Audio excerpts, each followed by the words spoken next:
नमस्कार मुलांनो, मला सांगा आपण कधी झोपतो? बरोबर, आपण रात्री झोपतो. आपण दिवसभर आपापली कामे करतो. तुम्हाला कधी असा प्रश्न पडलाय का की दिवस म्हणजे नक्की काय आणि रात्र म्हणजे नक्की काय? दिवस आणि रात्र हे काय येतात? तर आज आपण दिवस आणि रात्र याचा अभ्यास करणार आहोत. हा जो नमुना आहे तो दिवस आणि रात्रीचा नमुना आहे. या नमुन्यात सूर्य आहे आणि स्वतःभोवती फिरणारी पृथ्वी आहे. या नमुन्याद्वारे आपण समजून घेणार आहोत की दिवस म्हणजे नक्की काय. तर पृथ्वीचा हा भाग जो आहे तो उजेडात आहे, म्हणजे इथे प्रकाश पडतोय. बरोबर, म्हणजे इथे दिवस आहे. आणि हा जो भाग आहे इथे अंधार आहे. बरोबर, म्हणजेच इथे रात्र आहे. आणि पृथ्वी स्वतःभोवती फिरल्यामुळे दिवस आणि रात्र हे होत असतात.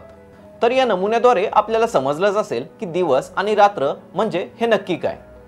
आशा करतो की तुम्हाला हे प्रयोग नक्कीच आवडला असेल. पुन्हा एकदा भेटूया अशाच नवीन मजेदार संकल्पनेसह. धन्यवाद.